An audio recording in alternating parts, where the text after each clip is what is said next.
Hi, I'm Zibby Owens, and you're listening to the award-winning podcast, Moms Don't Have Time to Read Books. Please sign up for my newsletter at zibbyowens.com for weekly updates about my podcasts, events, and more. Also, follow me on Instagram at Zibby Owens and also at Moms Don't Have Time to Read Books. And finally, join my virtual book club called Zibby's Virtual Book Club, which meets every other Tuesday at 2 p.m. Eastern Time until 3 p.m. and features half an hour of book club discussion followed by 30 minutes of Q&A with the author whose book we've just discussed.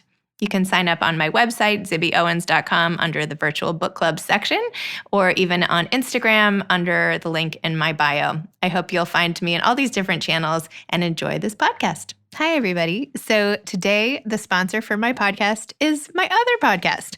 I am launching Moms Don't Have Time to Lose Weight.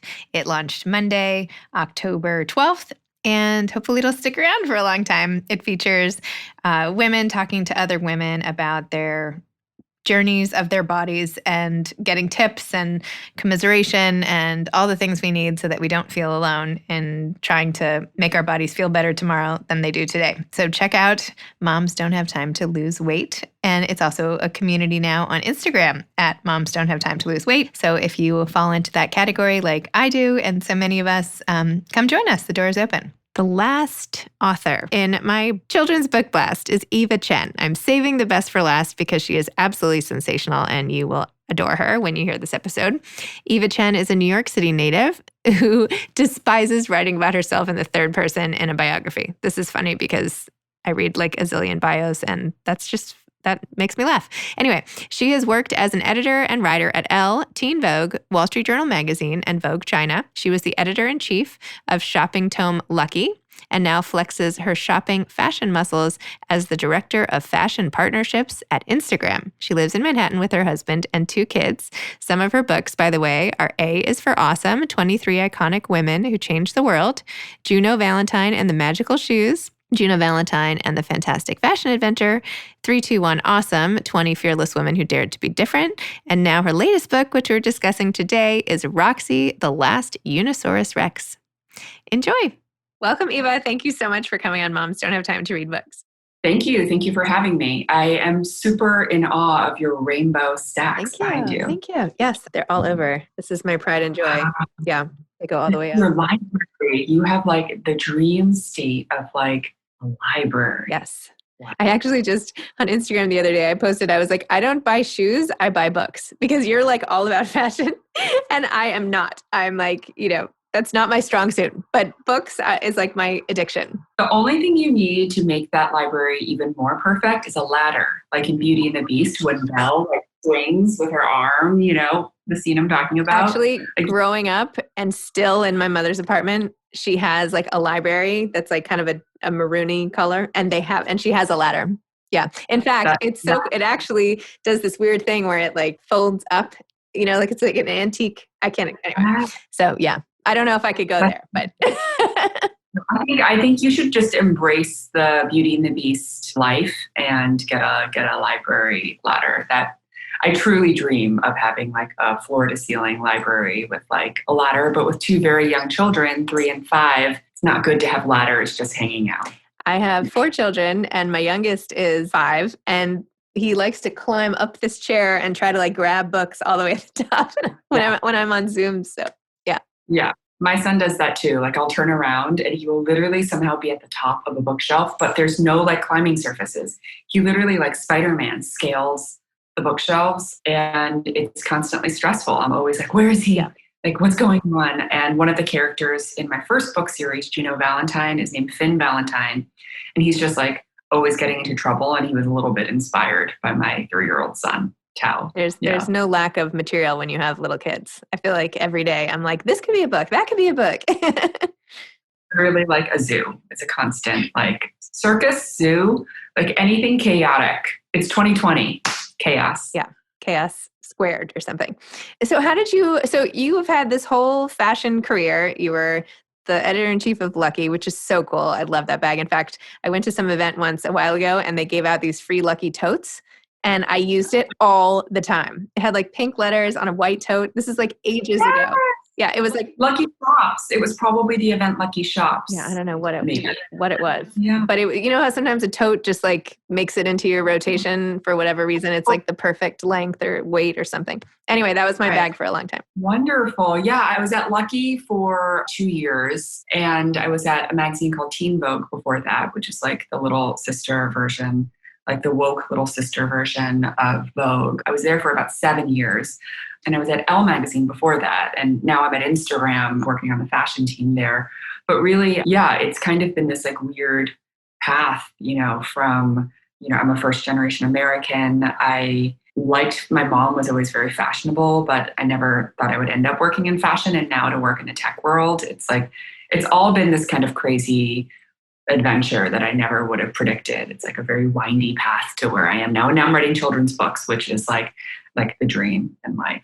It's come true. I saw in one of your Instagram posts that you said like that's really what you wanted to do, like, and that people were surprised by that. Like all you really want to do is write children's books. Yeah, I remember when I left. I think it was Teen Vogue that I left, and so that probably was like about 7 years ago. Amy Astley was the editor-in-chief then, and she's now the editor-in-chief of Architectural Digest. And it was Amy Astley I did an interview with, and Anna Wintour, who was the editorial director of Teen Vogue, being the editor-in-chief of Vogue.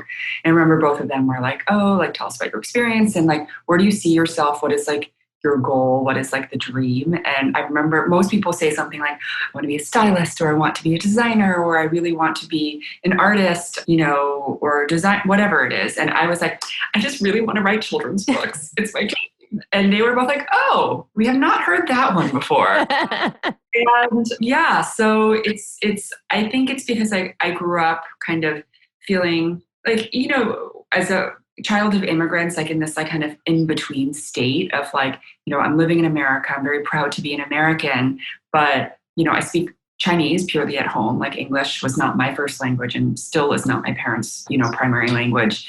And there was this sense of feeling kind of like, I don't know where I fit in. I don't know where I belong.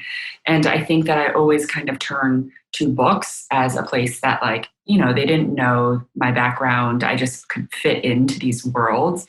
And I read books probably like a lot of young ladies and now gentlemen read, like the Ramona books were like, Beverly Clearly, like they just really informed a lot of my personality, I think. And now as a mother, I remember reading those books and thinking like, this is like the perfect little girl. And I see those traits in my daughter. I'm like, I love her spunkiness and quirkiness. And I think back, it's like, oh my God, I like wished this. I wished for this. I wished for like a girl like Ramona Quimby, And, I read books like The Babysitter's Club, which like I think is, I got a signed copy of The Babysitter's Club, like Christie's Great Idea from Anne Martin. Around the time Netflix launched their series, I think they sent out like, not first editions because that would be like just way too much for me, but like my brain would explode. And when I got it, I was like, oh my God, like I can't believe like Anne Martin touched this. So I've always kind of been a book nerd. And so it's truly like, what it's like working from home. It's like the constant interruptions and you're like, I just need some quiet.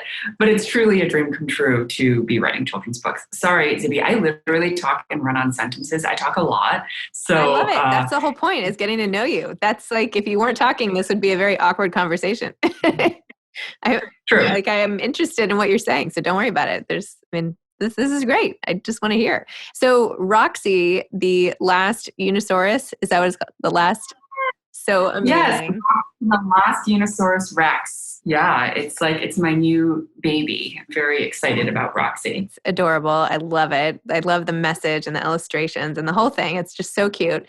But it does come again from this place of like feeling alone a little bit, like an outsider of sorts. Do you feel like that came from what you were just referring to, like your first generation? Yeah.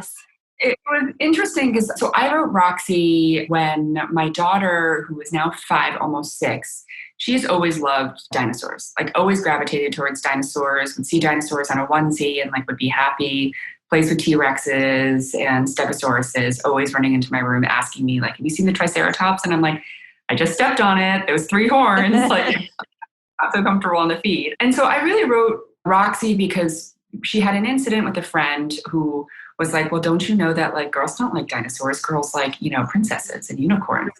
And she was like kind of crestfallen. She like, it was a kind of a cool older friend who was like, probably 7 at the time. And she was like, is it true? Like, am I not supposed to like dinosaurs? Like, am I only supposed to like unicorns? And she likes unicorns too, but like not like the passion she has for dinosaurs. And so that's how the idea of ROXY really came about, was that like, you can like dinosaurs, you can like unicorns, you can like both. Why not make a dinocorn, like a UNISAURUS Rex? But it's interesting because when I announced the book, probably it must have been in March that I announced it, a lot of people kind of found different meanings that resonated with them. And so I had some, followers reach out and they were like, is this an allegory for being biracial? And I was like, could be. And then I had other followers say like, I'm the parent to a non-gendered child, like, and is ROXY about that? And I'm like, honestly, like, okay, it's like, I think that's the magic of children's books, is that people read the children's books and they'll find what they need from it. It's very, it's like in Harry Potter, the room of requirement, like, where Harry and his friends can only find it when they need it. And it gives you what you need at the time. I think that's the thing with children's books. It's like, they should allow kids to kind of see themselves in a myriad of ways. And so, it's ROXY is trying to figure out where she fits in. She doesn't fit in with the regular Triceratops, the Stegosauruses, and Triceratops don't want to hang with her. The Velociraptors just run away from her. And so it's about finding her place in the school. And yes, dinosaurs go to school. So like, it's kind of, I hope, a story that a lot of little kids will take some comfort from, but it's also like funny and weird. And there are lots of pop culture references. Like, of course, there's like a Mean Girls reference. Of course, there's like a Royal Tenenbaums reference, because like, you got to have like those Easter eggs for the parents so that they're not like bored out of their minds reading like, the same book for the 6,000th time. Well, thank you for that on behalf of all parents. Yeah. And how did you tell me about the publication of your first children's book? Like, how did the whole journey begin? I know you wanted to do it, but like when you sat down and did it the first time, tell me about that. Yeah, so when I was at Teen Vogue, a mutual friend introduced me to my now book agent, Kate. And the Kate was like, oh my gosh, I'd love for you to write. I was a beauty editor at the time. So I was focusing on like skincare and beauty tips and self-esteem. And I wrote a lot about, health issues for younger women. And so she was like, I really want you to write a book that's like, a biography, and then also like tips on style and advice. And, I was super behind on that. And every year it's like she had a calendar invite to remind me to be like, where's that book? And finally one day I emailed her. I was like, I have my book. I wrote it. And she was like, oh my God, thank you. And I was like, it's a children's book. And she was like, not what I was expecting. And so that book was Juno Valentine and the Magical Shoes. It's about a little girl who loses her favorite pair of shoes, and then she travels through like time and space to find her shoes and encounters like icons from like Gloria Steinem, Anna Wintour, Yayoi Kusama. And so it's kind of like a fashion feminist fairy tale in a way. And so we have Juno Valentine and the Magical Shoes. The sequel to that is Juno Valentine and the Fantastic Fashion Adventure. And then I have 2 board books. One is called A's for Awesome, and the new one is called 321 Awesome. It's coming out on the same day as ROXY, which is like a little like, did not expect to have 2 books coming out on the same day. But I love these books. The board books have become, like, I've seen a lot of teachers kind of add them to their classrooms, which, I feel like that's the highest compliment as an author. But the new book has Megan Rapinoe and Rihanna and Greta Thunberg on the cover. And there's a lot of diversity in it, from Twyla Tharp and Temple Grandin to Sonia Sotomayor. So Zaha Hadid, and spoiler alert, Sonia Sotomayor is in it, and Ada Lovelace. So we try to kind of have different women and their accomplishments. And, a lot of people say, oh, it's a little girl's book. It's a great book to give little girls. Like, people should buy it for their sons too. Not just saying that because I'm an author and I want you to buy my books, but like, I do think I went to an all-girls school, as did you. And, I do think there's this element of the earlier you're exposed to the accomplishments of women, like the better. And that shouldn't just be for girls and empowering girls. You want little boys to grow up knowing like, hey, like a woman can be an executive, a woman can be a Supreme Court justice. She can do many things. She can be an activist. She can be a pro soccer player. And it's just about exposure. Kids learn through osmosis, and they learn when, you expose them to things. So yeah, I have strong feelings about this. No, it's true. I mean, kids should learn that anybody who accomplishes something really cool should be celebrated and used as a role model, man or woman. You know what I mean? Like, it shouldn't have to be that anyway, it's absolutely true. 100%. but it shouldn't have to be like, look, women can do it too. It should just be natural. Like, yeah, look at what these awesome women did. You know what I mean? Like, you don't have to like. Exactly. It's, this year is obviously a really weird, stressful, dramatic, traumatizing. Let's throw in all the kind of alarming adjectives in there. It's been a really rough year. And, normally around this time, I'd be setting off on a book tour. I would be like, for each of my books, I've like gone on 10 to 15 city book tours, and I go to these events, and I really like, you feed off the energy of these readings and all these young children, and especially like young girls, and seeing that they see themselves in a book. And I'm not doing that this year for obvious reasons, COVID, but I just think that hearing that message, that I realized like on these book tours, honestly, that like not every child hears that message, that you can do, you should dream big, you should go after what you want, you can achieve great things, and that's a luxury. I've been doing a lot of fundraising for public school teachers recently, and it's a cause that's really close to my heart, and I do hope these books kind of send that message to children, even if they're not hearing it in their personal lives and in their own lives. Absolutely. By the way, I actually went to an event of yours for A is for Awesome at Bloomingdale's with Darcy Miller. I mean, so I brought my girls to this event because I've known Darcy for a long time. In fact, she was also on this podcast. And I tried to get your book, but the line was so long. People were like around, like through all the different aisles, Bloomingdale's, to like sign up and get your book. And I was like, who is that? Like, what on earth? What's the line? Sorry. I'll send you a signed book. Come on. Anyway. Yeah, I really love signing books and like writing messages. I had a lot of books growing up. My parents always were very generous with books, but I didn't really have any signed books growing up. And now to me, like, I met the author of, I don't know if you've read the Dory Phantasmagoria series. It's like a great early reader chapter book for kids. My daughter loves them. And the author's name is Abby Hamlin. And it was at this bookstore called Books of Wonder, which is like my local bookstore. It's like this gem of a bookstore in the Flatiron District. It's been open. Yes. Yeah, it's so great. It's like been open for like 45 years, and it's only children's books. And so I spent a lot of time there when I was researching my books, but also it's this like magical meeting spot for authors. And so I bumped into the author of Dory Phantasmagoria, and like, I fangirled out so hard. It was like so awkward. I was like, oh my God, wait, I have to come back. Like, I have to bring my daughter. And she was like, okay. And I was like, I love you. You're such a great writer. And anyway, she signed all the books, and it was just very special, like to have something that, the author touched and that has a special message for the child. I think that's like the best gift. Totally. I went to this Brooklyn Book Festival event for Children's Brooklyn Book Festival last year. And like all these authors were there, and my son had just gone to boarding school. And one of his favorite authors, who now I'm blanking on, who wrote New Kid, who's like super famous. And yeah. I cannot believe I'm forgetting his name.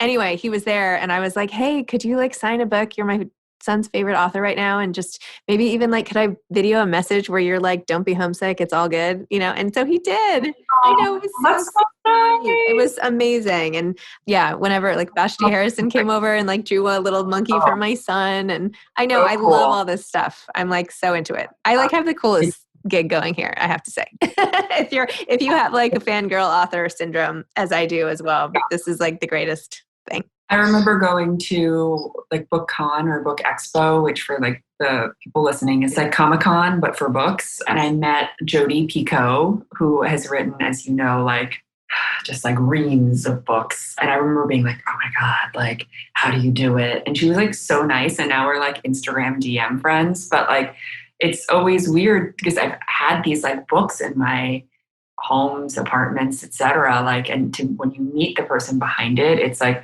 almost mythical. Like, I am more starstruck by, I think, authors than I am by, actors and actresses and models. Like I'm so used to like meeting, it sounds like very like, I don't know, like, I don't even know what it sounds like, but it's like, I'm like very used to like fashion and models and designers. But when I meet an author, I'm like, oh my God, it's Roz Chast, her Totally. illustration. And I can't talk to her. No. Like, people will be like, go talk to her. And I'm like, I can't talk to her. Awkward. And like, I don't know what to say.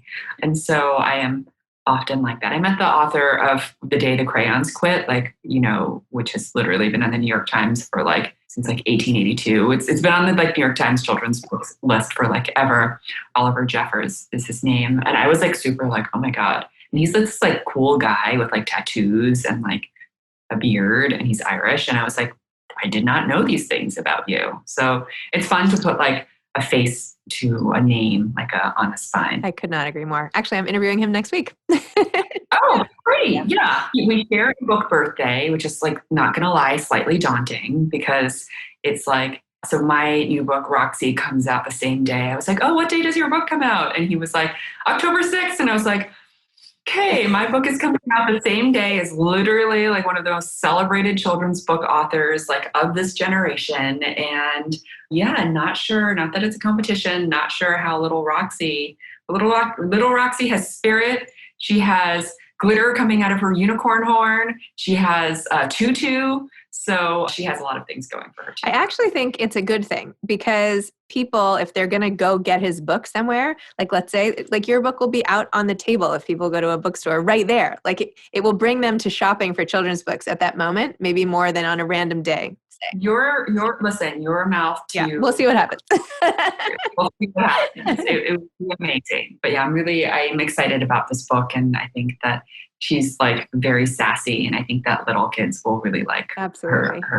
I actually have a 2-book deal with Penguin Random House for children's books also. I have 2 coming out. Oh, wow. Yeah, I know. Really? Yeah. Oh my God, so exciting. When? Not like forever. Yeah. Probably sometime in 2021, 22. I've already written it. It's a series about a girl named Princess Charming. So.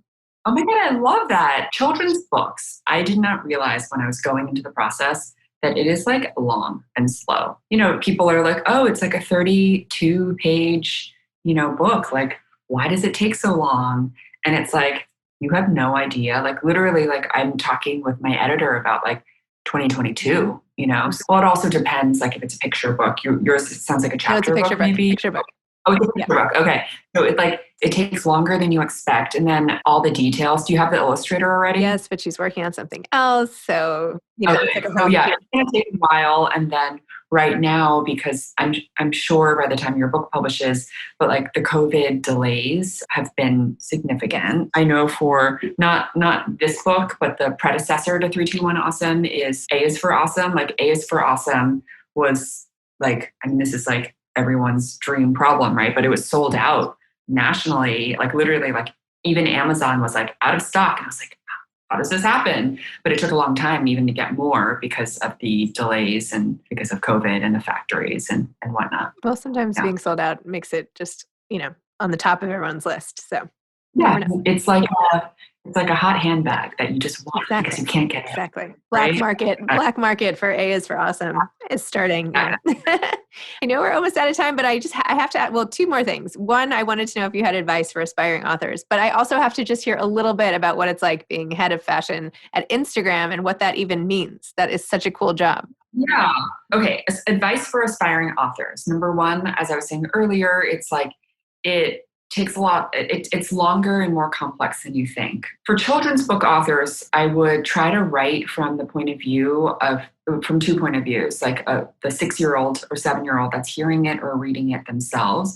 And so is the language complex enough that it's like not boring, but also like easy enough that they can read themselves. And I remember with my first Juno book, I had the word cornucopia in it. It was like a cornucopia of shoes. And my editor and I like tussled over it because I was like, I love the word cornucopia. I want Ren, my daughter, to be like, what's a cornucopia? It's just like a funny word, And so we like ended up keeping it in. And it's like, I love doing the reading. And so reading it from the parents' perspective too, what pages are they going to like kind of, open and it's going to be like a huge surprise? What kind of moments will have like the best emotion? Because like as one should read a book in voices, And so like this spread, in ROXY, it's like, can I tell you a secret? Get a little closer, too close. Like, I don't know if it's because I have 2 young kids, but I literally read the books like out loud as I'm designing them. I also approach like the children's book space probably in a little bit of an unconventional way, where it's like I work very closely with the art director to design it, just because I came from a magazine background where I would say like, oh, move the caption 3 millimeters over and let's change. Like I'm not into this like type that we have on this like, cover story. Can we do something that's like a serif, And so I think that it was an unconventional experience for the good people at Macmillan Kids, at Feiwel and Friends, my publisher, because they kind of were like, most authors are a little bit more hands off, but I just couldn't be, because I was like, even down to like the color of the sparkle. Like I looked at glitter swatches because I wanted something that would like reflect in a certain way. And like the number of little glitter kind of sparkles coming out of ROXY's horn, I was kind of like obsessed with. And so aspiring authors, I mean, honestly, this is like stolen advice, but like Stephen King has an amazing book called On Writing. And I tabbed kind of put a Post-it note on one of the pages where he said that the first draft you write for yourself and the second draft you write for the reader. And I think that's true as well. So it's like, just get that first draft out and then you go back and look at it from a different perspective of like the editor or the reader. And then the second question was, what's it like working at Instagram? It's great. Except right now we don't have an office. I've been work from home since February because I was in Milan at Fashion Week in enclosed spaces with people who now confirmed are to be COVID super spreaders. Gotta love that. And I came back from Milan. I go to the shows, or I used to go to the shows twice a year to to manage to kind of build on the relationships that I have with whether it's an editor, whether it's a model, whether it's a stylist, a designer, or a creative director, And my role is basically to help these people storytell on Instagram and figure out their strategy on Instagram. And it's been 5 years there. And now a lot of my job is based around the strategy of like, what is next for fashion on Instagram? And I very much think it's shopping on Instagram. Actually, like there are some authors who are doing the way like people drop the new pair of off-white sneakers or like the new kind of hot new hoodie from the brand Supreme. Well, Supreme isn't doing this yet, but like, the way people drop clothing and do these limited edition launches, people are doing that with books now on Instagram. And so I remember a few months ago when we rolled out Instagram live shopping, so like you could be live on Instagram and buying a book. So there's these authors called the Compton Cowboys. It's literally like these guys in Compton who created this horseback riding movement, and they kind of just ride around on horseback in Compton. You must check it out. They have an amazing Instagram, and it's meant to build like a community. It builds like self-confidence for the young people who are learning how to ride horses, and it's awesome. But they did this like Instagram live ride along where they were horseback riding through Compton talking about their book. And I was watching this and I was like, this is like brilliant, because it's like, as an author, imagine doing an Instagram live and kind of talking through the details of like every book, where I can say like, oh, like for this spread, it's a reference to Mean Girls. And like in this book, there's a secret clue that's related to Juno Valentine. There's a picture of a shoe that we put in that is a shoe that we have in Juno Valentine. But imagine being able to do that while someone can just tap a button on Instagram and buy the book at the same time. It will probably be fully rolled out by the time your book comes out. I was like, did I miss that that's a feature? Like, I want to do that right away. You're with Random House or HarperCollins? For the children's book, Penguin Random House. But I mean, I want to do it when I do tons of Instagram lives with authors. I had a whole like Instagram live series during the pandemic, but I'd love to have them on and then be able to have them sell their book, or, I link to where you can buy the book. It's a work in progress. So that's the team that I spend a lot of time on right now, which is like dreaming up how will we, like, I don't know, like about you, but I am often on Instagram and I'm like, oh my God, I love the tote bag that Zibby's carrying. Like, where's that tote bag from? And like the current experience is like, you tap the tote bag and you're like, okay, she tagged the brand. It's a brand called Cool, Kule. And I'm like, ooh, it's like so cute. And then I'll tap it and then I'll go to it's just like very like whiny.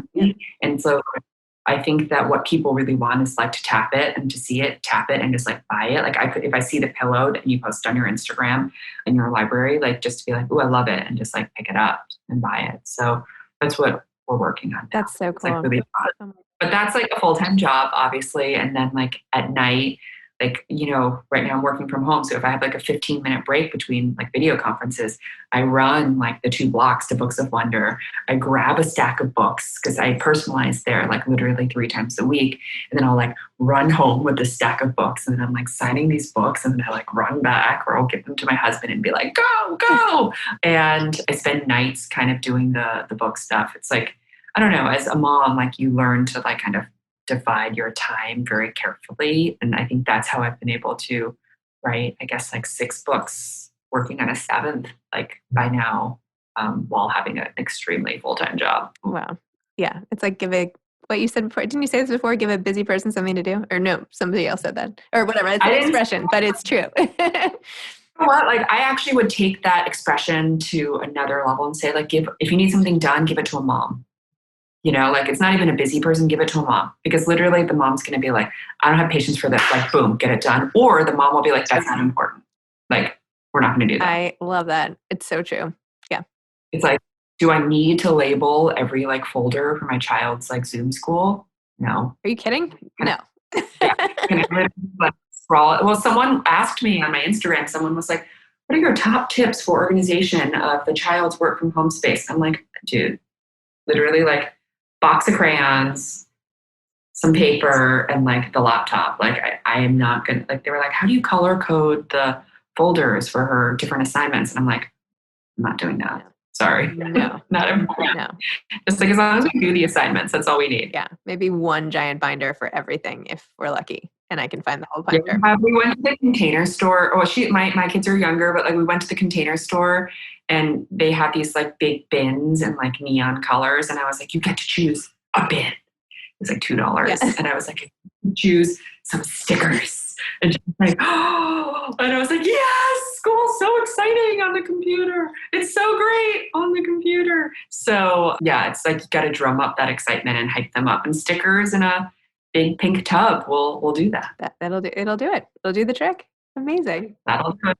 Yeah. Well, thank you, Eva. This was so fun. And I really hope to meet you. I know we're both in the city here. So maybe when things get back to normal or something, we could take a walk. One day we shall meet in person. And maybe we'll even be 4 feet apart, not 6 feet apart. It would be like so dare to dream.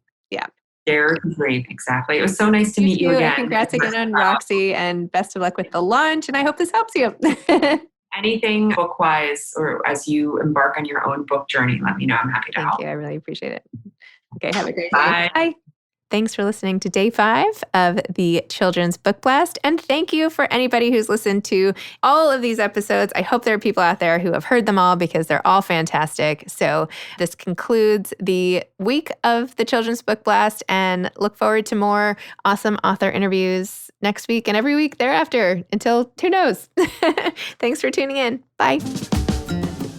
I hope you enjoyed today's episode. I know I enjoyed recording it. Don't forget to check out my new podcast, Moms Don't Have Time to Lose Weight. Pretty soon, moms won't have time to listen to podcasts.